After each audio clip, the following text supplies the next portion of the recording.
नमस्कार दोस्तों, स्वागत है आपका आपके अपने चैनल में। और यहाँ पर हम लोग उपस्थित हुए हैं सीटेट के प्रैक्टिस सेट को लेकर। ये प्राइमरी लेवल का प्रैक्टिस सेट है, यानी लेवल 1 के लिए कक्षा 1 से लेकर कक्षा 5 तक के लिए। अगर आप भविष्य में कक्षा 1 से 5 तक के टीचर बनना चाहते हैं, केंद्रीय विद्यालय, नवोदय विद्यालय या फिर स्टेट गवर्नमेंट में, तो ये प्रैक्टिस सेट आपके लिए है। ठीक है, और चलिए देखते हैं, शुरू करते हैं इसमें आगे।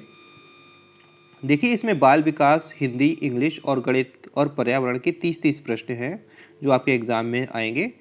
इस प्रैक्टिस सेट में हम केवल बाल विकास को सॉल्व करेंगे, जिसके 1 से लेकर 30 प्रश्न होंगे। तो चलिए देर ना करते हुए शुरू करते हैं। पहला प्रैक्टिस सेट का पहला क्वेश्चन। पहला क्वेश्चन मित्रों कह रहा है कि संवेग व्यक्ति की उत्तेजित अवस्था है। यह कथन निम्न में से किसका है? कई सारे मनोवैज्ञानिक के नाम यहाँ पर दिए हैं। पहला नाम है पियाजे का, दूसरा नाम है वुडवर्थ का, तीसरा नाम है वैलेंटाइन और चौथा नाम है रॉस। ठीक है, आपको बताना है संवेग के विषय में किसने बताया है। संवेग व्यक्ति की उत्तेजित अवस्था है। ठीक है, तो बताइए। देखिए, इसका सही आंसर है ऑप्शन बी। ऑप्शन बी यहाँ पर करेक्ट आंसर है। Option B Woodworth. वुडवर्थ ने बताया है कि संवेग व्यक्ति की उत्तेजित अवस्था है। ठीक है, अब संवेग के बारे में जान लेते हैं। संवेग एक अंग्रेजी भाषा का शब्द है जिसे इंग्लिश में कहा जाता है इमोशन। ठीक है, इमोशन मैं यहाँ लिख देता हूँ, इमोशन। इमोशन शब्द की जो उत्पत्ति है वो लैटिन भाषा के इमोवेयर शब्द से हुई है। इमोवेयर।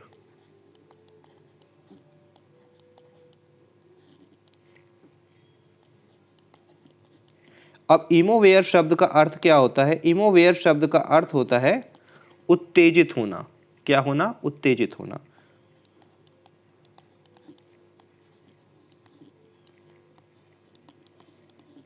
तो यहां पर इतनी जानकारी आपको देनी थी कि इमोशन शब्द इमोवेयर शब्द से उत्पन्न है, जिसका अर्थ होता है उत्तेजित होना, और संवेग व्यक्ति की उत्तेजित अवस्था है, ये बताया था वुडवर्थ ने। ठीक है, आगे चलेंगे अगले क्वेश्चन की तरफ।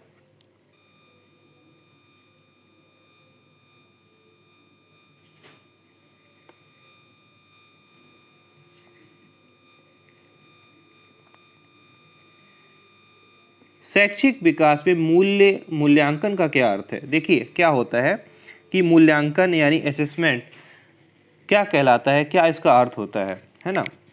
सबसे पहले देख लेते हैं, छात्रों की प्रगति का आंकलन करना, कक्षा अभिलेखों का मूल्यांकन, कार्य निष्पादन का मूल्यांकन, ज्ञानात्मक का मूल्यांकन। देखिए, मूल्यांकन इस समय बहुत बड़ा चैप्टर चल रहा है, टॉपिक चल रहा है स्कूल शिक्षा के अंतर्गत, कि मूल्यांकन का अर्थ क्या है, क्यों मूल्यांकन करना चाहिए, है ना। तो असेसमेंट ऑफ लर्निंग की जगह हम यहाँ पर करते हैं असेसमेंट फॉर लर्निंग। मतलब मूल्यांकन का सही उद्देश्य है छात्रों की प्रगति का आकलन करना। यानी हम पहले बच्चे को कुछ सिखाते हैं, कुछ लर्निंग कराते हैं, ठीक है, और उसके बाद उसका मूल्यांकन करते हैं। ठीक है, इवैल्यूएशन करते हैं, यानी मूल्यांकन करते हैं। उसके बाद उस पर कुछ कमियां रह जाती हैं, और उसके बाद हम निदानात्मक जो है शिक्षण करते हैं, यानी निदानात्मक लर्निंग करते हैं, और उसके बाद पुनः जो है इवैल्यूएशन करते हैं। ठीक है, तो छात्रों की प्रगति को आकलन करना ही मूल्यांकन का सही उद्देश्य है। ठीक है, ना कि कक्षा के अभिलेखों का मूल्यांकन करना, कार्य निष्पादन यानी कार्य हुआ है या नहीं हुआ इसका मूल्यांकन करना, ज्ञान क्षमता को नापना भी मूल्यांकन का उद्देश्य नहीं है। इसका अर्थ यह है कि जो हमने बच्चों को सिखाया है उससे बच्चे के ज्ञान में, बच्चों के व्यक्तित्व में कुछ प्रगति हुई है या नहीं हुई। छात्रों की प्रगति का आकलन ही शैक्षिक विकास में मूल्यांकन का सही उद्देश्य है। ठीक है, तो यहाँ पर ऑप्शन ए सही हो जाएगा।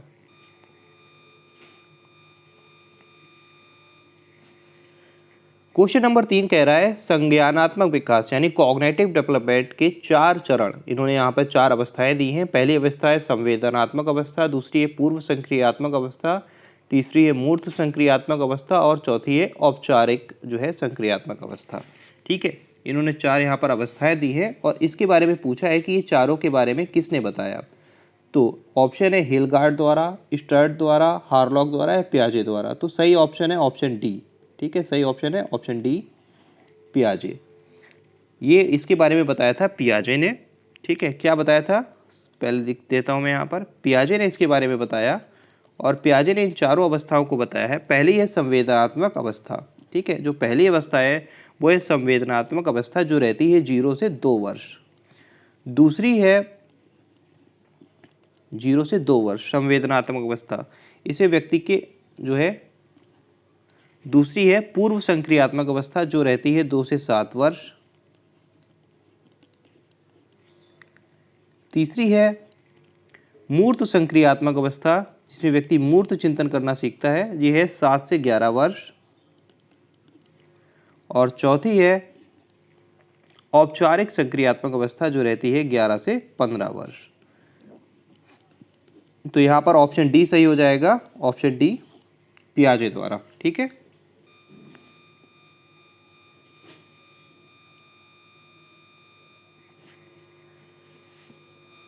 क्वेश्चन कह रहा है कौन से गुण अच्छे मानसिक स्वास्थ्य के नहीं है, मतलब मेंटल जो हेल्थ है, आपकी मेंटल हेल्थ है, ठीक है, वो अच्छी नहीं है। तो कौन से हैं इसके गुण, देख लीजिए। नियमित जीवन होना चाहिए, तो ये तो है, ठीक है, नियमित जीवन होना चाहिए, संवेगात्मक परिपक्वता होनी चाहिए, आत्मविश्वास भी होना चाहिए, सहनशीलता भी होनी चाहिए, बहुत विनम्र यानी बहुत ज़्यादा विनम्र व्यक्ति को नहीं होना चाहिए, और स्वयं में सीमित, केवल अपने आप में सीमित इंट्रोवर्ट नहीं होना चाहिए। वास्तविक स्वीकृति ये भी ठीक है, वास्तविकता की स्वीकृति भी होनी चाहिए।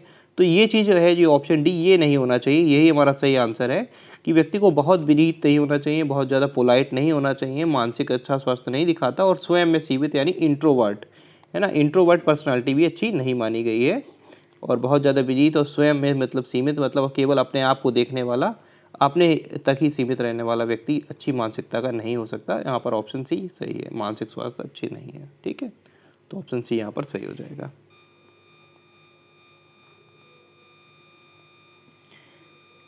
अधिगम क्षमता निम्न में से किससे प्रभावित नहीं होती? देखिए, अधिगम क्षमता निम्न में से किससे प्रभावित नहीं होती?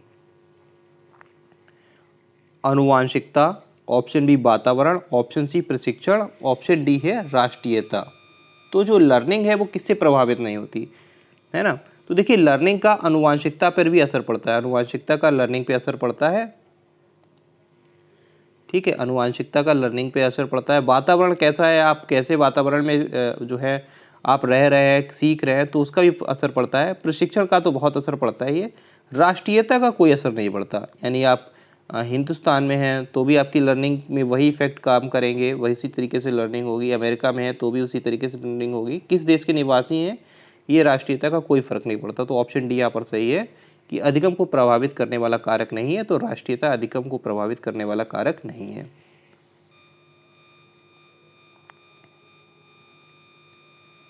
आगे देखेंगे, किस अधिगम मनोवैज्ञानिक ने जो बालक के अधिगम विकास में पुरस्कार को महत्व नहीं दिया?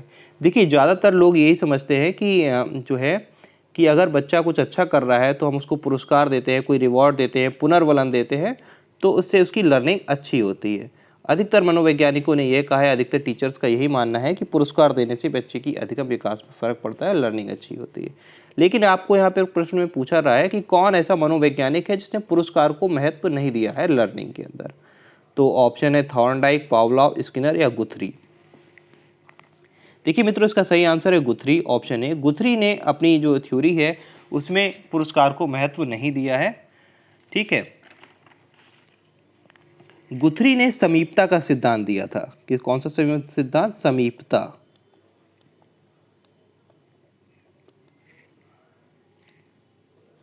समीपता का सिद्धांत दिया था। इस सिद्धांत के अनुसार उन्होंने बताया था कि जब एक जैसी चीज़ों को, लर्निंग को हम सिखाते हैं व्यक्ति को, तो जब वो सेम कंडीशन वैसी आती है तो भी वो वैसा ही रिजल्ट हमें देता है।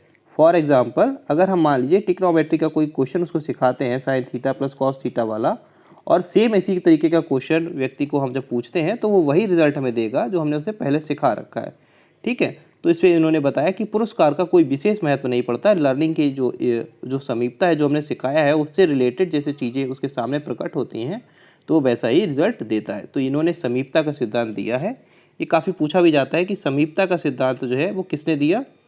तो समीपता का सिद्धांत जो है वो दिया था गुथरी ने। इसको आप ध्यान रखेंगे कि जो समीपता का सिद्धांत है, समीपता का सिद्धांत ये किसने दिया है? तो ये दिया है गुथरी ने, और इन्होंने अपनी लर्निंग जो थ्योरीज है उनमें पुरस्कार को महत्व नहीं दिया है।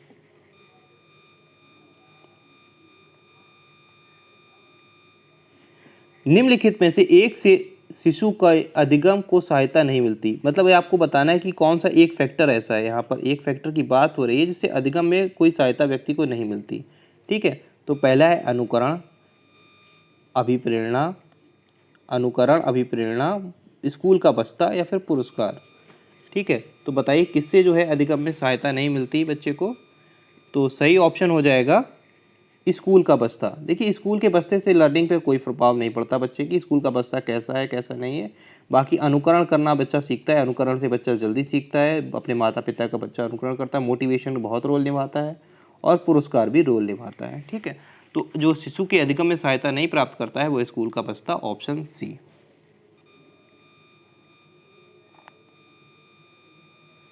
अगला क्वेश्चन है स्वकेंद्रित अवस्था होती है। स्वकेंद्रित अवस्था का मतलब है कि जहाँ बच्चा आत्म केंद्रित होता है, वो सिर्फ अपने बारे में सोचता है ना। अपने बारे में सोचने का अर्थ है कि वो अपनी खुशियों के बारे में सोचता है, अपने तक सीमित होता है। तो वो अवस्था कौन सी है? जन्म से 2 वर्ष, 3 से 6 वर्ष, 7 से किशोरावस्था तक, या किशोरावस्था में या फिर उसके बाद तक। ठीक है, तो बताइए ऐसी कौन सी अवस्था है जिसमें व्यक्ति अपने बारे में सोचता है? तो ये है ऑप्शन बी। ठीक है, ऑप्शन बी 3 से 6 वर्ष। 3 से 6 वर्ष का बच्चा जो होता है वो पहले अपने बारे में सोचता है, अपनी खुशी के बारे में सोचता है। ठीक है, और ये जो है ये अवस्था शैशवावस्था का अंतिम चरण है और यहाँ से बाल्य अवस्था लगना प्रारंभ होती है ना। तो बाल्य अवस्था में आपने देखा होगा कि बच्चों के बहुत सारे मित्र होते हैं, लेकिन वो अपनी चीज़ें शेयर करना चाहते भी है, नहीं भी चाहते, क्योंकि बाल्य अवस्था प्रारंभिक बाल्य अवस्था होती है, पूर्व बाल्य अवस्था जिसे कहा जाता है। इसमें व्यक्ति को अपनी खुशी की चिंता होती है। ठीक है, तो ऑप्शन बी यहाँ पर सही हो जाएगा। वो अपने खिलौने वगैरह शेयर नहीं करना चाहता वो, और है ना। तो ये सब चीज़ें इस एज में होती हैं। बच्चा अपने बारे में पहले सोचता है, मैं मम्मी पास लेटूंगा और जो है मैं अपने खिलौने किसी को नहीं दूंगा। तो ये 3 से 6 वर्ष की अवस्था होती है, स्वकेंद्रित अवस्था, 3 से 6।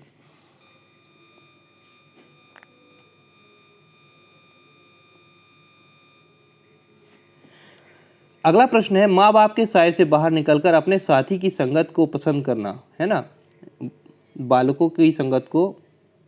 तो ये किस अवस्था में होता है? मतलब आप देखते हैं कि जैसे कि किस एज के बच्चे हैं, क्वेश्चन ये पूछ रहा है कि वो अब माँ बाप के साथ उतना टाइम स्पेंड नहीं करना चाहते। वो चाहते हैं कि अपने जो और सारे जो बालक हैं, जो दोस्त हैं, उनके फ्रेंड्स हैं, उनके साथ वो खेलना चाहते हैं, मैदान वगैरह में फुटबॉल वगैरह काफ़ी समय तक वो खेलते रहते हैं। तो ये किशोरावस्था में होता है, पूर्व किशोरावस्था में होता है, बाल्यावस्था में होता है, उत्तर बाल्यावस्था में, या फिर शैशवावस्था में?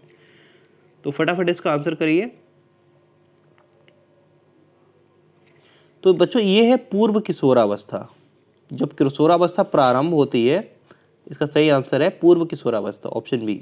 जब किशोरावस्था प्रारंभ होती है तो बच्चे अपने माँ बाप की संगत से, अपने माँ बाप के साय से बाहर निकलकर जो बाहरी वातावरण है, जो बाहरी दुनिया है, उसमें प्रवेश करना चाहते हैं, उसमें ज़्यादा समय जो है रहना चाहते हैं। तो ऑप्शन बी यहाँ पर सही हो जाएगा।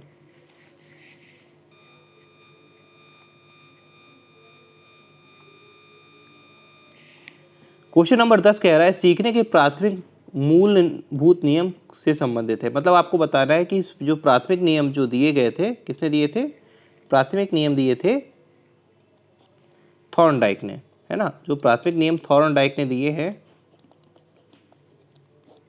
तो उसमें जो मूल नियम थे वो कौन कौन से नियम है ना, उसके बारे में बात हो रही है यहाँ पे। तो देख लेते हैं। ऑप्शन ए है अभ्यास के आर से, ऑप्शन बी है परिणाम की उपेक्षा से, ऑप्शन सी प्रशंसा से, और ऑप्शन डी तत्परता से। तो यहाँ पर देखिए जो थॉर्नडाइक है, इन्होंने सीखने के मूलभूत प्रारंभिक नियम दिए। इन्होंने 3 नियम दिए हैं। पहला नियम है तत्परता का नियम, है ना, तत्परता का नियम। दूसरा नियम है प्रभाव का नियम। तीसरा है अभ्यास का नियम। तो ये 3 नियम है। इन 3 नियम के सहारे ही लर्निंग होती है, ऐसा थॉर्नडाइक ने बताया। और थॉर्नडाइक ने अपना प्रयोग किए थे बिल्ली पर। बिल्ली पर इन्होंने अपने प्रयोग किए थे। ठीक है, तो यहाँ पर पूछा जा रहा है प्राथमिक मूलभूत नियमों से संबंधित कौन सा से है। ठीक है, देखिए अभ्यासकार, अभ्यासकार का मतलब है यहाँ पर होमवर्क। होमवर्क से कोई लर्निंग नहीं होती। परिणाम की अपेक्षा से भी कोई लर्निंग नहीं है। प्रशंसा से भी लर्निंग में सहायता करती है प्रशंसा, लेकिन प्रशंसा से लर्निंग नहीं हो सकती, वो मूलभूत नियम नहीं है। मूलभूत नियम इसका यही है तत्परता से, जैसा कि ये है तत्परता, ठीक है। इसको एक तरीके से और समझ सकते हैं, जैसे कि आप सैलून में जाते हैं या फिर नाई के पास जाते हैं बाल कटवाने, है ना। तो बाल कटवाने जाते हैं जब आप, तो आपने देखा होगा कि एक बालक वहाँ पर, जो एक मतलब जो नया बच्चा है, जो नया इंसान है, वो सीखने आया है और वो वहाँ खड़ा रहता है, ठीक है। और वहाँ पे जो उस्ताद हैं, जो मतलब पुराने मास्टर हैं, वो वहाँ पर बाल काट रहे होते हैं और वो उसको सिर्फ देखता रहता है, देखता रहता है। और कुछ समय बाद वो है कि वो थोड़ा बहुत काम करने लगता है, कैंची उठाकर थोड़ा बहुत, और वो सीख जाता है ना। अच्छा, वो काफ़ी समय तक वो क्या करता है, वो तत्परता से वो सिर्फ इस प्रोसेस को देखता रहता है, देखता रहता है। इस ये जो बाल काटने की प्रोसेस है सैलून में, इसमें काफ़ी समय तक वो, आप देखेंगे तो लंबे समय तक वो सिर्फ देखता ही रहता है। उसको देखता है कि वो अपने मास्टर कैसे उसके बाल काट रहे हैं, कैसे जो है सेट कर रहे हैं। उसके अंदर तत्परता होती है और इसी कारण वो सीख पाता है। अब आप और हम लोग अक्सर सैलून जाते हैं, ठीक है, लेकिन हम लोग आज तक भी बाल काटना नहीं सीख पाए। क्यों नहीं सीख पाए? क्योंकि हमारे अंदर सीखने की तत्परता नहीं थी, हमें वो चीज़ सीखनी ही नहीं है। हमारे वो किस काम की है? किसी भी काम की नहीं है, तत्परता है नहीं उस चीज़ की, ठीक है, इसलिए वो चीज़ वहाँ पर लर्निंग नहीं होगी। तो लर्निंग के लिए जो मेन चीज़ है, जो प्रारंभिक 3 नियम है, उसमें से एक नियम है तत्परता। और इसका सही एग्जाम्पल, आप सीधा एग्जाम्पल आप देख सकते हैं सैलून के अंदर, जब कहाँ पर कोई, जैसे कि आप किसी छोटी सी दुकान में जाएंगे और एक नया बच्चा, एक नया बालक है जो वहाँ पर उस काम को सीखने के लिए आया है, वो वहाँ पर खड़ा हुआ केवल उस्ताद बोलते हैं, उस्ताद या अपने मास्टर को सिर्फ काम करता हुआ देख रहा है तत्परता से। किससे? तत्परता से। वही आप किसी मैकेनिकल फील्ड में भी जाएंगे तो देखेंगे कि जो बच्चा होता है, जो कोई नया जो होता है ट्रेनी होता है, वो आकर सीखने के लिए सिर्फ पहले तत्परता से इस काम को, अपने उस्ताद को, अपने मास्टर को करता हुआ देखता है और उसी से सीखता है। फिर बाद में जब वो थोड़ा सा देख कर कुछ समझ जाता है तो उसे छोटा मोटा काम करने के लिए दिया जाता है ना। तो यहाँ पर ऑप्शन डी सही हो जाएगा। चलेंगे आगे। सीखने की प्रक्रिया को प्रभावित करने वाला कारक है। देखिए, सीखने की प्रक्रिया को कई सारे कारक हैं जो प्रभावित करते हैं और इनकी संख्या है 10, ठीक है। तो यहाँ पर मैं लिख देता हूँ कि कितने कारक हैं जो प्रभावित करते हैं सीखने की प्रक्रिया को। इनके तो ये है 10 कारक, पूरे 10 फैक्टर ऐसे हैं जो सीखने की प्रक्रिया को प्रभावित करते हैं। तो ये सभी, अनुकरण है, अनुकरण भी प्रभावित करता है, प्रशंसा व निंदा भी प्रभावित करती है, प्रतियोगिता भी प्रभावित करती है, ये सभी। तो यहाँ पर ऑप्शन डी सही हो जाएगा। यह सभी, ये सभी फैक्टर जो हैं ये प्रभावित करते हैं लर्निंग को, सीखने की प्रक्रिया को। यहाँ पर मैंने 10 फैक्टर आपको बताए कि कौन कौन से ऐसे फैक्टर हैं जो लर्निंग को प्रभावित करते हैं। तो पहला आप फैक्टर देख लीजिए, पूर्व अधिगम, ठीक है। पूर्व अधिगम ये पहला फैक्टर है, ठीक है। जब आप कुछ सीखने जाएंगे तो जो पहली चीज़ आपको प्रभावित करेगी वो पूर्व अधिगम, यानी पहले से आपने क्या सीख रखा है, ये चीज़ बहुत प्रभावित करती है। मान लीजिए पहले से आपने कुछ सही चीज़ सीख रखी है तो आप उसी से आगे और अच्छा सीख सकते हैं, या पहले आपने कोई गलत रूल पढ़ लिया है, गलत तरीके से सीख लिया, तो आपको उसे भुलाना होगा, फिर आप कुछ नया नियम सीख पाएंगे। तो पूर्व अधिगम बहुत प्रभावित करता है, ठीक है। फिर विषय वस्तु का स्वरूप, मतलब कि जो कंटेंट है वो कैसा है, वो बहुत टफ है, वो बहुत अच्छा है, बहुत इंटरेस्टिंग है या नहीं है, विषय वस्तु का स्वरूप। मैं यहाँ पे 10 लिख देता हूँ, ये आप इनको लिख लीजिएगा क्योंकि ये एग्जाम में पूछे जाते हैं, ठीक है। पूर्व अधिगम, विषय वस्तु का स्वरूप, ठीक है, और विषय के प्रति मनोवृत्ति, विषय के प्रति मनोवृत्ति। मान लीजिए आपको वो विषय कैसा लगता है, जैसे कि आपको कॉमर्स अच्छी लगती है तो आप जल्दी सीख पाएंगे, नहीं अच्छी लगती तो नहीं सीख पाएंगे। और आपको अगर विज्ञान अच्छा लगता है तो आप पढ़ पाएंगे, उसको जल्दी से समझ में आ जाता है ना। तो इंटरेस्ट कितना है आपको सब्जेक्ट के प्रति, ये भी वो जो है सीखने की प्रक्रिया को प्रभावित करता है। तो ये तीसरा पॉइंट हो गया। चौथा पॉइंट है सीखने की इच्छा। ये बहुत इंपॉर्टेंट है, सीखने की इच्छा। अगर आपको मान लीजिए इस समय सीखने की इच्छा नहीं है, कि मेरा मन नहीं कर रहा, तो जाहिर सी बात है आपकी लर्निंग प्रभावित होगी इससे, सीखने की इच्छा। ये चौथा पॉइंट हो गया। पांचवा पॉइंट है सीखने की विधि, कि किस तरीके से आप सीख रहे हैं, ठीक है। तो जो विधियां हैं वो भी बहुत इंपॉर्टेंट है, सीखने की विधि। देखिए एडिशन जो है 2+2 4 सारे ही टीचर सिखाते हैं, लेकिन कुछ बच्चों की मैथ्स बहुत अच्छी हो जाती है और कुछ की मैथ बहुत ख़राब होती है, उनको इतना इंटरेस्ट नहीं रहता, क्योंकि उनके जो टीचर्स हैं उनकी सिखाने की विधि किस तरह की है। तो सीखने की विधि भी बहुत इंपॉर्टेंट रोल जो है दिखाती है। ये पांचवा फैक्टर है। छठा फैक्टर है अभिप्रेरणा, यानी मोटिवेशन। आपको कितना मोटिवेशन मिल रहा है लर्निंग के दौरान या लर्निंग से पहले, ठीक है, अभिप्रेरणा। फिर अनुवांशिकता। अनुवांशिकता भी एक ऐसा फैक्टर है जिसको निगलेक्ट नहीं किया जा सकता। सीखने की प्रक्रिया के दौरान अनुवांशिकता भी बहुत बड़ा रोल निभाती है ना।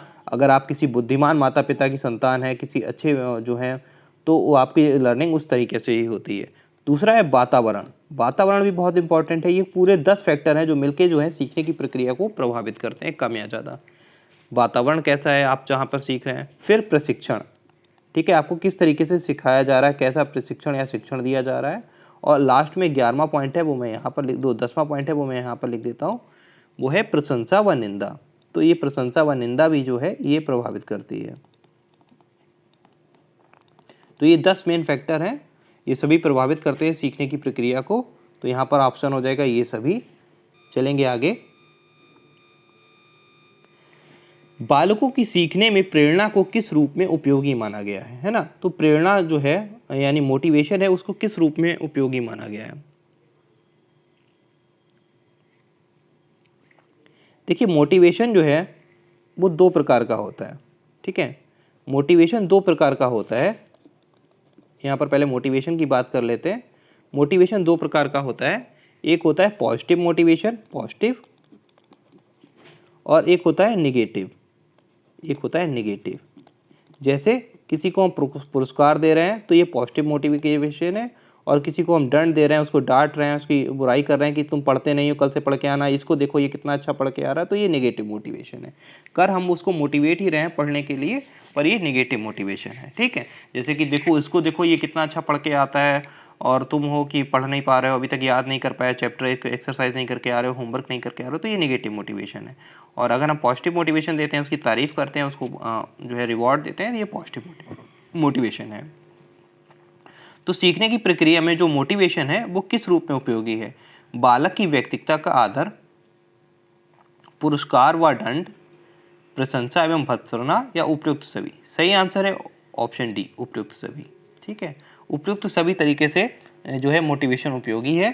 हमें समय पर बालक की जो व्यक्तित्व है, मतलब उसकी जो वो है, उसका आदर करना चाहिए, पुरस्कार भी देना चाहिए, दंड को जहाँ तक है निगलेक्ट करना चाहिए। आप कोशिश करिए दंड ऐसा हो ना हो कि वो निगलेक्ट जो है छात्र की उसकी लर्निंग पे इफेक्ट करे, तो दंड को निगलेक्ट करना चाहिए। प्रशंसा और भत्सना भी जो है ये जो है उपयोगी माने गए हैं। तो यहाँ पर ऑप्शन डी सही हो जाएगा।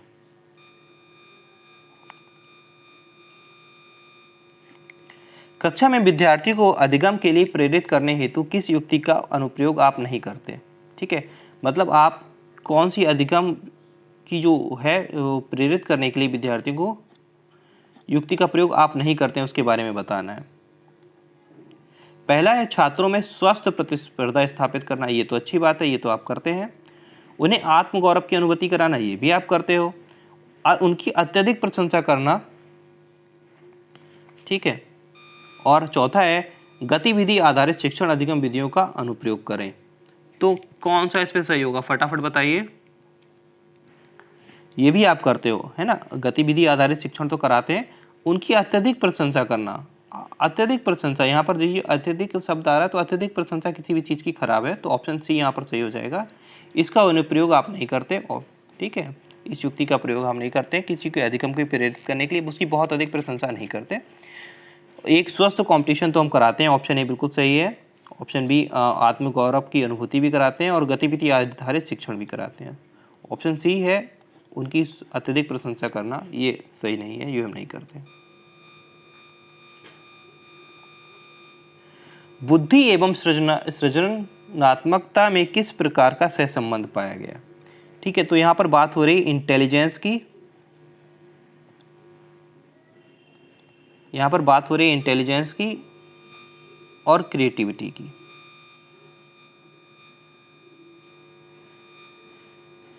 तो इंटेलिजेंस और क्रिएटिविटी, देखिए कोई व्यक्ति इंटेलिजेंट होगा, है ना, इंटेलिजेंट है, बुद्धि है उसके अंदर, तो उसके अंदर क्रिएटिविटी भी होगी, ठीक है।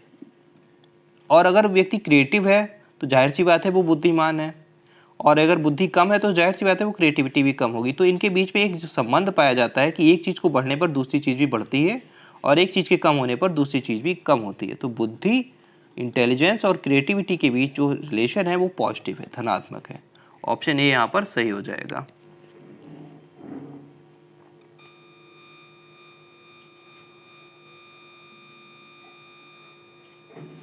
कक्षा में अनुशासन बनाए रखने के लिए सर्वाधिक प्रभावशाली उपाय क्या है? मतलब किस तरीके से आप सबसे जो है बना सकते हैं अनुशासन, डिसिप्लिन। ऑप्शन है अनुशासन ही जो अनुशासनहीन है, यहाँ पर ये शब्द अनुशासनहीन ना नहीं है बन पाया, तो यहाँ पर ये प्रिंटिंग मिस्टेक हो गई, अनुशासनहीन। तो अनुशासनहीन जो छात्र हैं उनको कक्षा से बाहर निकाल देना, नहीं, ये तो बिल्कुल नहीं कर सकते हैं, ठीक है। शिक्षण को रोचक और व्यवहारिक बनाना, ये हो सकता है। छात्रों को, अभिभावकों को सूचित करना, तो ये भी कोई सही ऑप्शन नहीं है कि आपका बच्चा पढ़ नहीं रहा है स्कूल्स में, ये सही ऑप्शन नहीं है, ठीक है। चलिए ऑप्शन डी देख लेते हैं, अनुशासन ही छात्रों को विशिष्ट सुविधाएं देना। जो अनुशासनहीन बच्चे हैं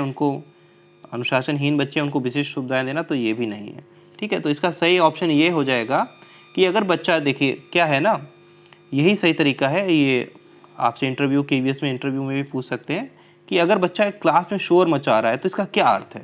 देखिए अगर बच्चा क्लास में शोर मचा रहा है, वो अनुशासनहीन है, इसका अर्थ यही है कि वो टीचर जो है, जो पढ़ा रहा है, उसका जो कंटेंट है, उसका जो शिक्षण प्रणाली है, जो शिक्षण का तरीका है, जो विधि है, वो रोचक नहीं है। उसको उसे रोचक बनाना होगा और ज़्यादा व्यवहारिक बनाना होगा, जिससे बच्चे उस पर इंटरेस्ट लें। तो ऑप्शन बी यहाँ पर सही हो जाएगा। यदि कक्षा में अनुशासन नहीं है तो अनुशासन बनाए रखने के लिए आपको शिक्षण में को रोचक और व्यवहारिक बनाना होगा। ऑप्शन बी सही हो जाएगा। शैशवावस्था में बच्चों के क्रियाकलाप होते हैं मूल प्रवृत्त्यात्मक, संरक्षित, संज्ञानात्मक या फिर संवेगात्मक। बताइए फटाफट।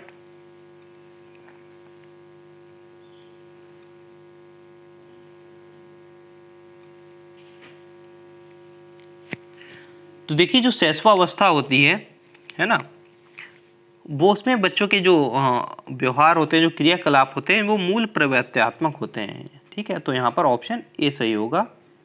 जैसे बच्चा बहुत खुश होता है तो वो रो रो कर अपनी खुशी को, जो रो रो कर अपने गुस्से को व्यक्त करता है ना।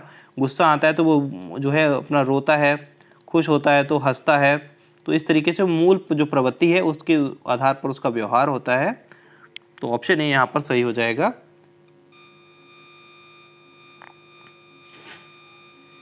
जिन विद्यालयों में समेकित शिक्षा दी जाती है उनके शिक्षकों को किस क्षेत्र में विशेष प्रशिक्षित करना चाहिए। पहले देख लेते हैं समेकित शिक्षा का यहाँ पर क्या अर्थ है। देखिए समेकित का अर्थ समावेशन से बना है। समावेशन विद्यालय या फिर समावेशित विद्यालय वो विद्यालय है जहाँ पर हर तरह के स्टूडेंट, हर तरह के छात्र पढ़ते हैं। मतलब उनका जो बौद्धिक स्तर है वो बहुत उच्च भी हो सकता है, बहुत हाई भी हो सकता है, मिड भी हो सकता है और लो भी हो सकता है ना। ऐसा नहीं है कि एक जैसे ही छात्र वहाँ पर पढ़ रहे हैं। तो समेकित विद्यालय, स्पेशल विद्यालय भी होते हैं जहाँ पर सारे तरीके के छात्र पढ़ते हैं। इसमें हो सकता है कि कोई बच्चा PH हो, फिजिकली हैंडीकैप्ड हो, या फिर उसके अंदर कोई और उच्च क्षमताएँ हों या फिर कोई निम्न क्षमताएँ हों, तो उसके अंदर हो सकती हैं। तो ऐसे में जो वहाँ पर टीचर पढ़ा रहा है, जो टीचर वहाँ पर पढ़ा रहा है, उसको क्या करना चाहिए, उसको किस क्षेत्र में जो है प्रशिक्षण देना चाहिए, उसकी ट्रेनिंग, विशेषकर जो ट्रेनिंग होती है टीचर्स की, वो ट्रेनिंग किस टॉपिक पर होनी चाहिए। तो ऑप्शन अब देख लीजिए, विशेष आवश्यकता वाले बच्चों की पहचान और शिक्षण। ऑप्शन बी व्याख्यान विधि द्वारा शिक्षण। ऑप्शन सी क्रियात्मकता के साथ शिक्षण। ऑप्शन डी उपयुक्त में से कोई नहीं। देखिए जो ऐसे समेकित विद्यालय में पढ़ा रहे शिक्षण है, उनको जो ट्रेनिंग दी जाती है वो इस तरीके की दी जाती है कि वो जो है ऑप्शन ए सही है यहाँ पर, कि वो विशेष आवश्यकता वाले जो बच्चे हैं उनको पहचान सके। मतलब आप जब क्लास में जाओगे तो आपको जो है बच्चे मिलेंगे अलग अलग तरीके के। जैसे एक मैं अपने क्लास की बताता हूँ, जिस क्लास में मैं पढ़ा रहा हूँ इस समय, मैं केंद्रीय विद्यालय में टीचर हूँ, जो लोग नहीं जानते उन्हें बता देता हूँ। तो कुछ विद्यालय में बताऊँगा आपको कि एक बच्चा ऐसा है, ठीक है, कि वो थोड़ा सा उसकी बौद्धिक स्तर अलग लेवल का है। वो क्लास में डिसिप्लिन में नहीं रहता, वो कहीं पर भी निकल के आ जाता है। मतलब आप पढ़ा रहे होगे, आप बोर्ड पर लिख रहे होगे और बच्चा सीट से उठेगा और बाहर चला जाएगा, है ना। और आप फिर उसे ढूंढोगे पूरे स्कूल में, अरे वो कहाँ गया। तो इस तरीके का बच्चा, इस तरीके की स्थिति मेरे क्लास में मेरे साथ खुद उत्पन्न है।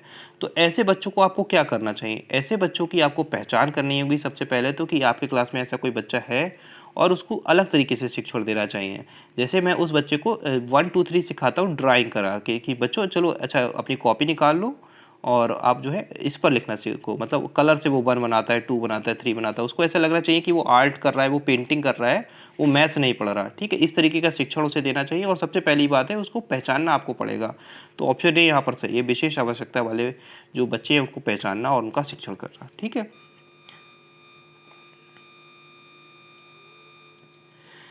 निम्न में से किस समूह के बच्चों को समायोजन की समस्या होती है? ये बहुत इंपॉर्टेंट प्रश्न है। अगर आप टीचिंग करते हैं कहीं पर भी तो आप इस चीज़ को जानते होंगे, और अगर आप नहीं जानते, अभी आप टीचिंग नहीं करते, तो जब आप टीचिंग करेंगे तब आप समझ पाएंगे कि किस तरीके के समूह को आप रियली इस चीज़ को फील कर पाएंगे। ये बहुत व्यवहारिक प्रश्न है कि किस तरीके के समूह के बच्चों को समायोजन में बहुत समस्या होती है। जैसे औसत बुद्धि के बच्चे हैं, ग्रामीण बच्चे हैं, या फिर अध्ययनशील बच्चे हैं, या फिर कुशाग्र बुद्धि के बच्चे हैं। देखिए समझिए, जो हमारे औसत बुद्धि के बच्चे हैं, 90% तो आप ये मान के चलो कि जो हमारी जो क्लास होती है उसमें बच्चे औसत बुद्धि के होते हैं, यानी एवरेज बुद्धि के बच्चे होते हैं। ठीक है, 5% आपको बहुत अच्छे मिलेंगे और 5% आपको बहुत खराब मिलेंगे, लेकिन 90% बच्चे जो है वो औसत बुद्धि के मिलेंगे। तो इनमें समायोजन की कोई मतलब जो है समस्या होती ही नहीं है, क्योंकि सब लोग एक ही जैसे बुद्धि लेवल होता है, IQ एक जैसा होता है, और आपस में दोस्त बन जाते हैं, एक जैसे खेल खेलते हैं। ठीक है, ग्रामीण बच्चों का भी यही है, ग्रामीण बच्चे कोई अलग नहीं है, ग्रामीण स्कूलों में ग्रामीण बच्चे पढ़ते हैं और वो उनका भी औसत बुद्धि लेवल एक जैसा ही होता है, तो वो आपस में सब दोस्त बनते हैं। अध्ययनशील बच्चे, सारे ही बच्चे अध्ययनशील है ना। अध्ययनशील का मतलब है पढ़ाने वाले, तो सारे ही पढ़ने वाले हैं, अध्ययनशील हैं। देखिए समस्या यहाँ पर होती है, आप सोच भी नहीं सकते कि कुशाग्र बुद्धि वाले बच्चों के साथ ऐसा होता होगा, लेकिन हाँ ये सच है। कुशाग्र बुद्धि वाले बच्चे मतलब अच्छे बच्चे, जो बहुत अच्छे बच्चे होते हैं ना, है ना, वो जो बहुत अच्छे बच्चे होते हैं पढ़ने वाले, और जिनकी बुद्धि बहुत तेज होती है, जिनका IQ बहुत तेज होता है, उनको समायोजन में बहुत समस्या होती है। क्यों? क्योंकि ऐसे बच्चे क्लास में 5% ही होते हैं। 5% का अर्थ है कि किसी क्लास में एक बच्चा ऐसा है या 2 बच्चे ऐसे हैं जो कुशाग्र बुद्धि के हैं। अब ये इनको समस्या होती है कि अपना फ्रेंड किसे बनाए, अपना दोस्त किसे बनाए, किसके साथ ये मित्रता करें, किसके साथ ये मित्रता करें। ठीक है, तो ये अपने से नीचे वाले के साथ मित्रता खुद नहीं करना चाहते, और कोई नीचे लेवल वाला, मतलब जो है जो औसत बुद्धि वाला बच्चा है, वो इनके साथ मित्रता करना मतलब अपने आप को हीन समझता है। तो इनको बहुत समस्या आती है कुशाग्र बुद्धि वाले बच्चों को समायोजन में। तो यहाँ पर ऑप्शन डी सही हो जाएगा। इस चीज़ को जब आप टीचिंग करेंगे तो आप रियली फील कर पाएंगे कि हाँ ऐसा है, क्योंकि इनके दोस्त बहुत कम होते हैं, और जनरली ऐसा है कुशाग्र बुद्धि वाले व्यक्ति को ही हम लोग मॉनिटर बनाते हैं, है ना, मॉनिटर बनाते हैं, तो फिर और तरीके की प्रॉब्लम भी क्रिएट होती है। तो ऑप्शन डी यहाँ पर सही है।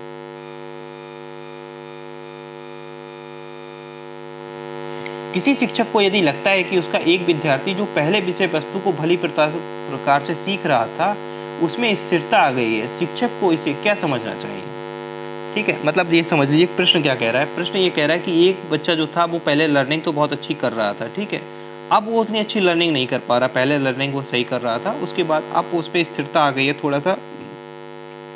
ऐसा नहीं कि उसकी लर्निंग कम हो गई है, उसकी लर्निंग जहाँ पर है वो वहीं पर बनी हुई है।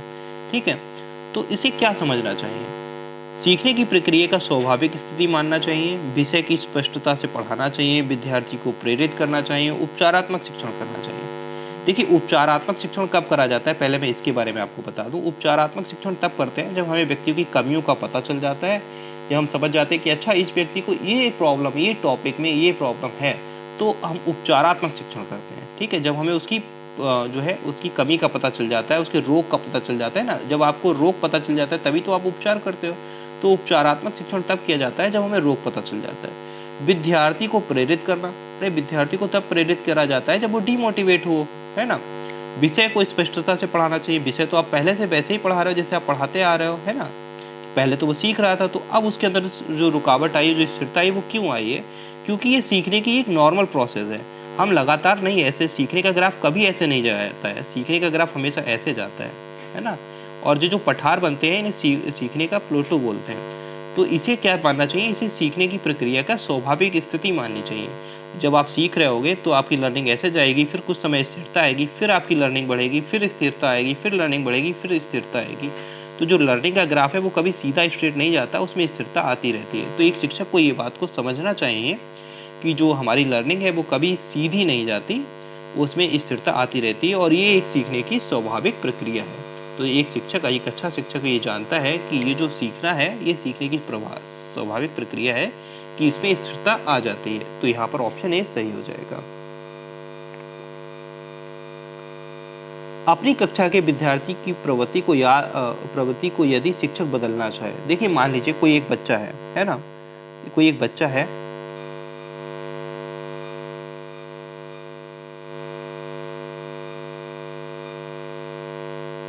कोई एक बच्चा है, उसकी प्रवृत्ति है आपको पसंद नहीं है, आप उसकी प्रवृत्ति को बदलना चाहते हैं, तो उसके लिए आपको क्या करना होगा? कोई एक स्टूडेंट है जिसकी प्रवृत्ति को आप बदलना चाहते हैं, ऑप्शन है उसके साथ कड़ाई से पेश आना होगा। ये ऑप्शन बिल्कुल गलत है, किसी भी बच्चे के साथ आप कड़ाई से पेश नहीं आ सकते। कक्षा के अन्य विद्यार्थियों को उससे ना जानने योग्य दूरी बनाना, कि इस बच्चे से मत बोलो, इस बच्चे की शीट अलग डाल देंगे, इसको अलग बैठा लेंगे, ये भी नहीं कर सकते आप, ठीक है। तो ऑप्शन ए और ऑप्शन बी पूरी तरीके से गलत है। ऑप्शन सी और ऑप्शन डी को देख लेते हैं।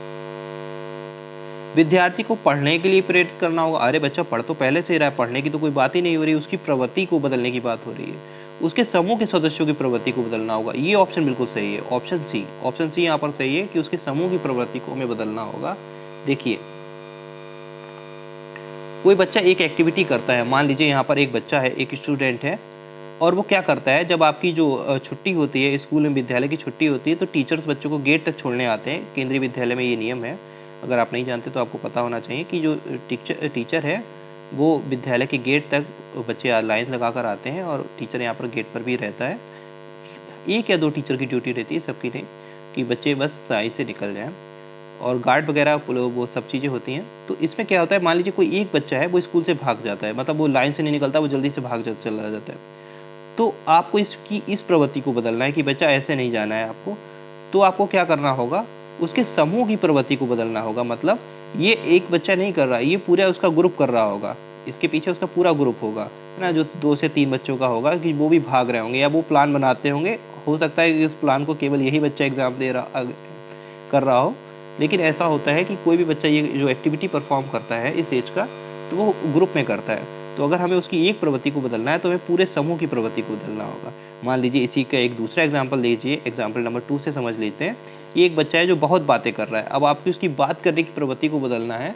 तो ऐसा नहीं कि आपको केवल उस बच्चे पे काम करना होगा, आपको उसके पूरे ग्रुप पर काम करना होगा, क्योंकि वो बच्चा जो है वो अकेले तो बात कर नहीं रहा है, वो किसी एक या दो बच्चे जो और हैं उनसे ही बात कर रहा है। तो हो सकता है कि वो सभी बच्चे जो हैं वो बात करते हों, तो किसी एक बच्चे के पीछे आप नहीं पड़ सकते, आपको उनके पूरे जो ग्रुप है उसकी प्रवृत्ति को, उसके समूह की प्रवृत्ति को बदलना होगा, सभी सदस्यों की। तो ऑप्शन सी यहाँ पर सही हो जाएगा।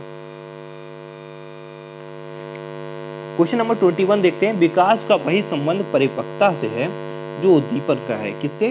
परिवर्तन से, प्रतिक्रिया से, प्रयास से या परिणाम से, है ना। तो चलिए फटाफट आंसर करिए सब लोग।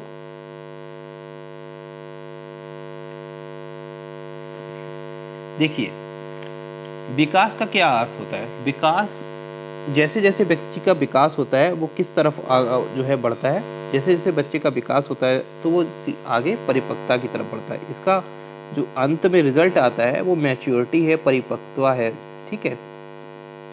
यानी जीवन में परिपक्वता ही मतलब विकास होगा और अंतिम स्टेज में व्यक्ति परिपक्व हो जाएगा।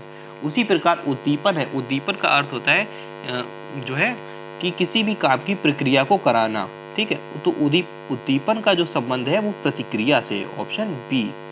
उद्दीपन यानी स्टिमुलस जब हम रखते हैं बच्चे के सामने तो हमें क्या मिलेगी, जो अंतिम उसकी जो रिजल्ट होगा वो प्रतिक्रिया ही होगी, ठीक है।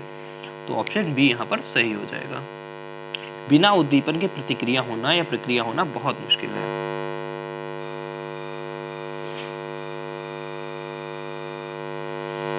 पियाजे मुख्यतः के क्षेत्र में योगदान के लिए जाने जाते हैं। देखिए पियाजे जो हैं, जीन पियाजे इनका पूरा नाम है, इन्होंने किस क्षेत्र में योगदान दिया है। ऑप्शन ए भाषा विकास, ऑप्शन बी ज्ञानात्मक विकास, ऑप्शन सी नैतिक विकास या ऑप्शन डी सामाजिक विकास, ठीक है।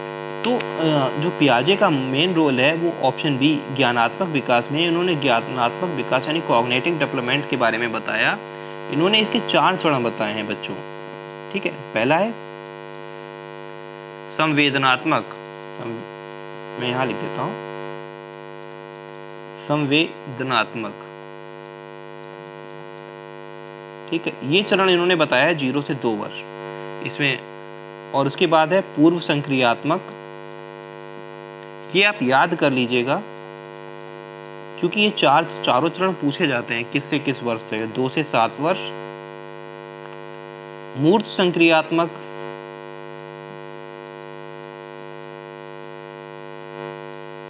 ये 7 से 11 वर्ष रहता है।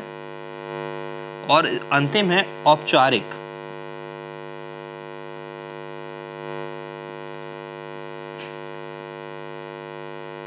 ये रहता है 11 से 15 वर्ष। अगर आपको याद है क्वेश्चन के आंसर, ये चीज़ें आपको मालूम है, तो प्लीज़ आप कमेंट बॉक्स में टाइप किया करो, क्योंकि जब हम लिखते हैं तो हमें लिखने से और हमारी चीज़ों का रिवीजन होता है और हमें याद रहता है। तो पियाजे ने ये 4 संक्रियात्मक चीज़ें बताई थी: संवेदनात्मक, पूर्व संक्रियात्मक, मूर्त संक्रियात्मक, औपचारिक संक्रियात्मक। ठीक है, और इनकी आयु भी अलग अलग है, और जो है इनमें ज्ञान का विकास इस प्रोसेस में होता है। तो ये इन्होंने बताया था। पियाजे का ऑप्शन बी यहाँ पर सही है। पियाजे का रोल है ज्ञानात्मक विकास में, ऑप्शन बी यहाँ पर सही है। जब कभी 2 या अधिक व्यक्ति एक साथ मिलते हैं और एक दूसरे को प्रभावित करते हैं तो वे एक सामाजिक समूह का निर्माण करते हैं। यह कथन कैसा है? आंशिक रूप से सत्य है, कदाचित सत्य है, या फिर असत्य है? बताइए। देखिए, जब मान लीजिए जब यहाँ पर 2 लोग हैं, एक ये है और एक जैसे लोग आप मिलते हैं। मान लीजिए आप हैं, ठीक है, आपकी ज्वाइनिंग हो जाती है, आप किसी केंद्रीय विद्यालय में चले जाते हैं, यहाँ पर ऐसा समझ लीजिए, या फिर आप किसी स्कूल में जाते हैं। वहाँ पर आप देखते हैं कि 1, 2, 3 टीचर हैं ऐसे आपको मिलते हैं जो आपके जैसे हैं, मतलब आपकी तरह बातें करते हैं, आप ही की तरह सोचते हैं। ठीक है, आप एक दूसरे को प्रभावित होते हैं, आप तो आपका एक ग्रुप बन जाता है, और यही ग्रुप, छोटा सा ग्रुप, एक समाज का वो है, उदाहरण है। ठीक है, तो जब 2 या 2 से अधिक लोग मिलते हैं, एक दूसरे को प्रभावित करते हैं, तो वे एक समूह का निर्माण करते हैं, एक सामाजिक समूह का निर्माण करते हैं। तो ये कथन जो है ये पूरी तरीके से सत्य है। यहाँ पर ऑप्शन बी सही हो जाएगा।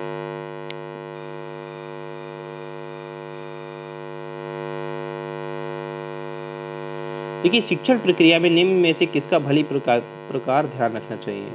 विद्यार्थियों की सहभागिता का, अनुशासन एवं नियमित उपस्थिति का, कार्य में जांच, गृह कार्य की जांच में लगन, या विषय वस्तु की कठिनाई स्तर का, है ना? तो बताइए किसका ध्यान सबसे ज्यादा रखना चाहिए? देखिए, शिक्षण प्रक्रिया के दौरान आपको इस चीज का ध्यान रखना चाहिए कि जो आप पढ़ा रहे हैं उसमें जो विद्यार्थी हैं, जो बच्चे हैं, वो सक्रिय रूप से भाग ले रहे हैं या नहीं ले रहे हैं, है ना? इसीलिए जब हम कुछ पढ़ा रहे होते हैं, कुछ सिखा रहे होते हैं बच्चों को, तो बीच बीच में उनसे प्रश्न भी पूछते रहते हैं। ठीक है, आपकी टीचिंग है जो है वो मतलब सबसे ज़्यादा अगर वो जज की जाएगी तो किस चीज़ पर जज की जाएगी? तो वो इसी चीज़ पर जज की जाएगी कि जो आपके स्टूडेंट हैं वो या तो चुप, जैसे आप पढ़ा रहे हैं और आपके स्टूडेंट हैं अगर वो चुपचाप बैठे हैं, तो इसका मतलब है आपसे एक भी क्वेश्चन नहीं कर रहे, क्रॉस क्वेश्चन, इसका मतलब है आपकी लर्निंग जो है वो अच्छी नहीं है, वो बेकार है। और अगर वो बार बार पूछते हैं सर ऐसा क्या, सर ऐसा क्या, तो इसका मतलब है कि वो इंटरेस्ट ले रहे हैं, है ना? वो आपकी जो शिक्षण कार्य है उसमें सक्रिय रूप से सहभाग कर रहे हैं। तो ऑप्शन ए यहाँ पर सही है। यही लर्निंग अच्छी है जिसमें बच्चे आप चुकी जो है सक्रिय रूप से सहभाग करें, आपसे क्वेश्चन पूछें और आपसे अपने डाउट क्लियर करें, आपको उत्तर दें कि नहीं सर ऐसा, अच्छा सर ऐसा होता तो ऐसा क्या करेंगे, सर ऐसा क्या करेंगे। तो जब वो इस तरीके से आपके साथ करने लगते हैं, या फिर वो इस तरीके से सर मैं बताऊं, सर मैं बताऊं, सर मुझे सर मुझसे पूछ लीजिए, और इसका मतलब क्या है? इसका मतलब ये है कि मतलब उन सारे बच्चों को समझ में आ रहा है और वो उत्सुक हैं आपको आंसर देने के लिए, सर मैं बताऊंगा, सर प्लीज़ मुझसे पूछ लीजिए। तो ये जो है ये सक्रिय सहभागिता है बच्चों की शिक्षण प्रक्रिया में, और इसका बहुत ध्यान रखना चाहिए कि अगर ये चीज़ अच्छी है तो आपका शिक्षण अच्छा है, और ये चीज़ नहीं हो पा रही तो फिर शिक्षण कार्य खराब है। बाकी की चीज़ें हैं वो इतना रोल निभाती नहीं है, जैसे विषय वस्तु की कठिनाई का स्तर मायने रखता है पर बहुत ज़्यादा नहीं। गृह कार्य की जाँच, होमवर्क जाँचना चाहिए, पर होमवर्क जाँच कर आप क्या कर लेंगे जब आपका बच्चा पढ़ ही नहीं रहा है, सक्रिय रूप से योगदान ही नहीं दे रहा है। अनुशासन और नियमित उपस्थिति, देखिए अनुशासन और नियमित उपस्थिति भी बहुत ज़्यादा इसी फैक्टर पर डिपेंड करती है, ऑप्शन ए पर। मान लीजिए अगर बच्चा आपके सक्रिय रूप से योगदान दे रहा है तो वो अनुशासित रहेगा, क्लास में चुपचाप बैठेगा, आपके साथ बातें करेगा, आपसे क्वेश्चन पूछेगा, अनुशासित रूप से बैठेगा। और नहीं तो आप पढ़ा रहे होंगे, आप बोर्ड पर लिख रहे होंगे और बच्चा पीछे मुड़कर आपस में बात कर रहा होगा, तो अनुशासन नहीं होगा। या फिर बच्चा क्या कहेगा, छोड़ो यार इनकी क्लास तो बहुत बोरिंग है, वो नियमित रूप से उपस्थित ही नहीं होगा। ठीक है, तो ऑप्शन बी भी ऑप्शन ए पर डिपेंड है, और यहाँ पर ऑप्शन ए बिल्कुल सही है, विद्यार्थियों की सक्रिय सहभागिता पर ध्यान देना।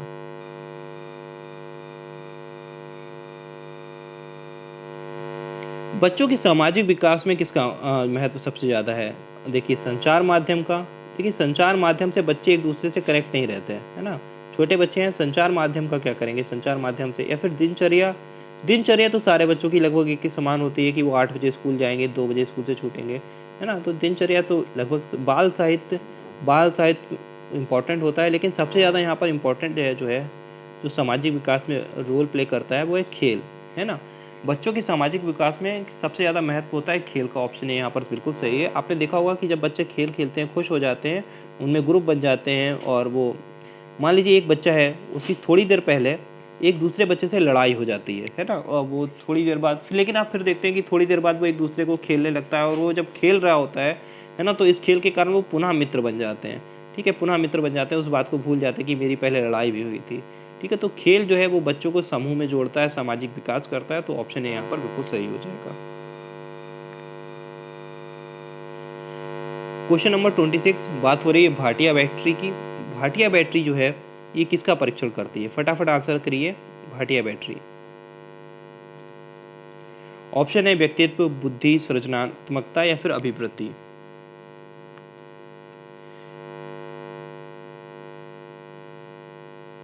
देखिए, भाटिया बैटरी जो परीक्षण है इसको बनाया गया था 1955 में। ठीक है, ये सन आपको याद नहीं करनी क्योंकि पूछा ही नहीं जाएगी, और इसको बनाया था सीएम भाटिया ने। सीएम भाटिया ये इनका नाम है, मनोवैज्ञानिक थे जिन्होंने इसको परीक्षण को बनाया, इनका नाम था सीएम भाटिया। और ये क्या है? ये क्रियात्मक बुद्धि परीक्षण है। क्या है? बुद्धि परीक्षण। ऑप्शन बी यहाँ पर सही है। ये बुद्धि परीक्षण है, ये बुद्धि को नापता है कि किसी व्यक्ति के अंदर कितनी बुद्धि है, तो ये बुद्धि का परीक्षण है। ऑप्शन बी यहाँ पर सही हो जाएगा। सीएम भाटिया ने बनाया 1955 में।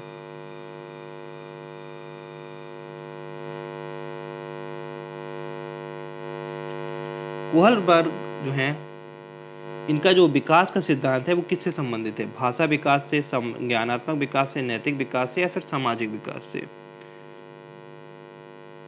तो कोहलबर्ग जो है, इनका जो विकास का संबंध है वो नैतिक विकास से है। ऑप्शन सी यहाँ पर सही है, नैतिक विकास। ठीक है,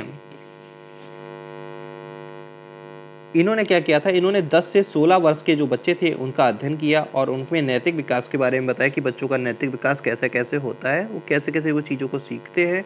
और पहले उनके अंदर थोड़ी सी मतलब जो है पूर्व परागमता स्तर होता है, मतलब 3 तरह के उन्होंने स्तर बताए। और इन्होंने अपनी कहानियों का बड़ा जो है इम्पोर्टेंस दिया था कि जो हमारे जो कहानियाँ हम जो सुनाते हैं, मोरल स्टोरी सुनाते हैं,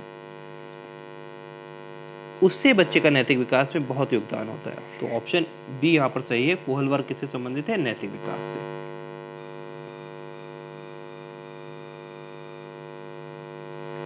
बात हो रही है 16 पीएफ 16 पीएफ की। ठीक है, ये क्या है? ये एक तरीके का परीक्षण है। आप तो समझ गए होंगे कि 16 पीएफ यहाँ पर लिखा है, ये परीक्षण का ही नाम है। ठीक है, 16 पीएफ इसका नाम है। ये क्या चीज़ मापता है? क्या ये रचनात्मकता मापता है, अभिरुचि मापता है, व्यक्तित्व मापता है या फिर दबाव मापता है? देखिए, मैं यहाँ पर आपको इसका पूरा नाम बता देता हूँ तो आप ये समझ पाएंगे कि ये पीएफ क्या है। ये पी का मतलब यहाँ पर है पर्सनालिटी। मैं लिख देता हूँ पर्सनालिटी, और एफ से मतलब है फैक्टर। तो अब आप समझ गए होंगे कि ये 16 पीएफ जो है ये क्या मापता है? ये व्यक्तित्व मापता है, पर्सनालिटी मापता है। ठीक है, पर्सनालिटी का मापन करता है। अब आप पूछ रहे होंगे कि सर ये 16 क्या है, ये 16 क्या चीज़ है जो आगे इसके नाम से लिखा हुआ है? देखिए, ये 16 शील गुण होते हैं, है ना, जो गुण होते हैं 16 शील गुण, इसकी यहाँ पर बात की गई है। 16 शील गुण क्या है? जैसे इनके आधार पर ये व्यक्तित्व का मापन करता है। जैसे जैसे पहला गुण है सत्य। ठीक है, सत्यनिष्ठा व्यक्ति के अंदर कितनी है। दूसरा है सहयोग, क्या वो दूसरे व्यक्ति का सहयोग कर रहा है या नहीं कर रहा। ईमानदारी कितनी है ना। तो इस तरीके के जो इसमें इन्होंने 16 चीज़ों को लिया है, 16 फैक्टर को लिया है और इसका एक पर्सनालिटी टेस्ट बनाया है। ठीक है, आत्मगौरव बच्चे में कितना है, तो इस तरीके से इन्होंने 16 चीज़ें ली हैं। आत्मगौरव हो गया, अहिंसा हो गई, मारपीट तो नहीं करता है सबके साथ। तो इस तरीके से इन्होंने 16 फैक्टर को लिया है। और पी का मतलब है पर्सनालिटी, एफ का मतलब है फैक्टर, और ये व्यक्तित्व मापन करता है। ठीक है,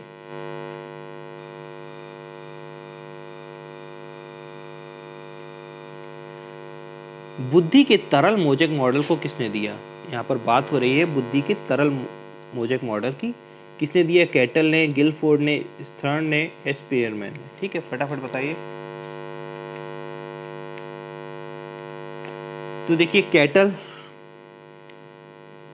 सही आंसर है, ऑप्शन ए। कैटल ने दिया, ना कि गिलफोर्ड ने, थ्रस्टन ने भी नहीं दिया है, स्पीयरमैन ने भी नहीं दिया है। ठीक है, तो ये दिया है कैटल ने। कैटल ने क्या हुआ है, कैटल ने दो तरीके की बुद्धि बताई। इन्होंने कहा कि बुद्धि दो प्रकार की होती है। कौन से तरीके की बुद्धि? एक होती है, इन्होंने बताया तरल बुद्धि, और दूसरी बुद्धि बताई इन्होंने ठोस, है ना। इन्होंने कहा कि बुद्धि दो प्रकार की है, एक तो है वो तरल बुद्धि और दूसरी है ठोस बुद्धि। ठीक है,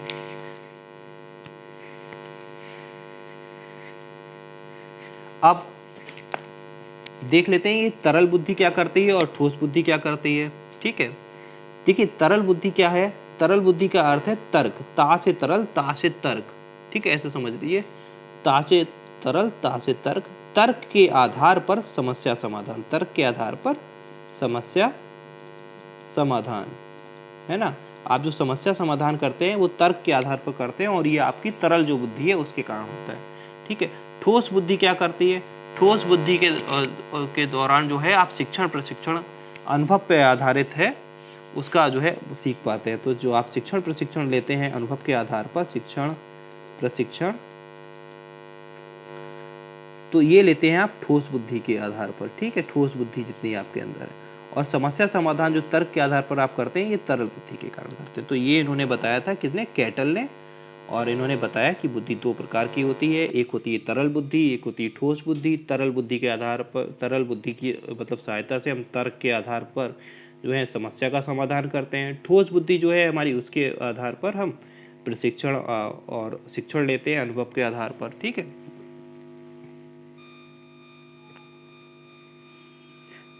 अभिप्रेरणा का मूल स्रोत क्या है? देखिए, अभिप्रेरणा यहाँ पर मूल स्रोत की बात हो रही है कि अभिप्रेरणा मिलती कहाँ से, निकल के कहाँ से आती है। अभिप्रेरणा का अर्थ है मोटिवेशन। तो मोटिवेशन निकल कर कहाँ से आएगा? हाँ, आवश्यकता से, चालक से, प्रेरक से, इच्छा से। देखिए, इसका मूल स्रोत है आवश्यकता, इसको समझिए। ऑप्शन ए, मोटिवेशन दो तरीके का होता है, एक होता है अंतः और एक होता है बाह्य। ठीक है, एक होता है इंटरनल और एक होता है एक्सटर्नल। क्या होता है? जो इंटरनल मोटिवेशन होता है वो होता है बहुत स्ट्रांग, और जो एक्सटर्नल होता है वो होता है वीक, जो हमें बाहर से मिलता है। ये मोटिवेशन स्ट्रांग कहाँ से होगा? स्ट्रांग आपको मूल स्रोत कहाँ से होगा इसका? जब आपको होगी ऐसी आवश्यकता, है ना। मान लीजिए एक बच्चे को नौकरी की बहुत आवश्यकता है, उसको चाहिए कि उसका कहीं सिलेक्शन हो जाए, तो वो ज़्यादा स्टडी करेगा, है ना। मान लीजिए दो बच्चे हैं, दोनों में एक को बहुत ज़्यादा आवश्यकता है कि नहीं मुझको नौकरी चाहिए, मुझको सीटेट में सिलेक्शन लेना है, मुझको टीचर बनना है, या फिर मुझको एसएससी में सिलेक्शन लेना है, मुझको यूपीएससी में सिलेक्शन लेना है। और एक बच्चा है उसको इतनी आवश्यकता नहीं है ना, तो उसका मोटिवेशन उसकी अपेक्षा कम होगा, है ना। तो जो है आवश्यकता है, उसी का जो है मूल स्रोत है मोटिवेशन, वो अंदर से निकल कर आता है मोटिवेशन। ठीक है, और ये जो सिद्धांत है ना आवश्यकता और अभिप्रेरणा का, ये दिया है अब्राहम मैस्लो ने। मैं यहाँ पर मनोवैज्ञानिक का नाम लिख देता हूँ, अब्राहम मैस्लो। इन्होंने बताया कि जितनी ज़्यादा आवश्यकता होगी उतना ही ज़्यादा मोटिवेशन होगा, है ना। अब मान लो आप रेगिस्तान में फंस गए हो, आपको पानी की आवश्यकता है, तो आपको मोटिवेशन लेने के लिए कि भाई मुझको पानी की आवश्यकता है, अब आपको कोई मोटिवेशन वीडियो नहीं देखनी पड़ेगी कि मैं पानी ढूंढने जाऊं या इधर उधर। वो आपको अंदर से ही, आपके अंदर से आएगा कि जब मुझे आवश्यकता है तो मुझे पानी ढूंढना है। अब आप पानी ढूंढोगे कैसे भी, एनी हाउ आपको पानी चाहिए ही चाहिए। ठीक है, तो ये आवश्यकता ही मोटिवेशन का मूल स्रोत है। और ये था इस वीडियो का अंतिम प्रश्न। इस वीडियो में आपने कितने स्कोर किए हैं 30 में से, आप ज़रूर कमेंट बॉक्स में कीजिएगा। जिन प्रश्नों के आपको उत्तर आते हैं वो उत्तर आप साथ साथ कमेंट बॉक्स में लिखते चला करिए। जैसे क्वेश्चन नंबर 1 का आपको मालूम है तो टाइप कर दिया करिए, क्वेश्चन 2 आपको मालूम है तो उसको टाइप किया करिए आंसर, क्वेश्चन 3 आपको मालूम है टाइप किया करिए, और कुछ अदर इन्फॉर्मेशन भी आप देना चाहते हैं तो उसको भी टाइप किया करिए। ठीक है, चैनल पर अगर आप नए हैं तो प्लीज़ चैनल को सब्सक्राइब कर लीजिएगा और वीडियो को लाइक कर दीजिएगा अगर आप ऐसी प्रैक्टिस सेट को डेली चाहते हैं तो। केंद्रीय विद्यालय इंटरव्यू, केवीएस इंटरव्यू की अगर आप तैयारी कर रहे हैं तो आप हमारी प्लेलिस्ट देख सकते हैं। मैंने पूरी प्लेलिस्ट बना रखी है, उसमें आपको बता दिया है कि किस किस तरीके से आपको तैयारी करनी है। फिर भी कोई अगर आप चाहते हैं तो उसमें वीडियो अपलोड करेंगे हम लोग, जो भी आपको पूछना होगा केवीएस इंटरव्यू से रिलेटेड। ठीक है, तो चलिए मिलते हैं अन्य वीडियो में, तब तक के लिए जय हिंद, जय भारत।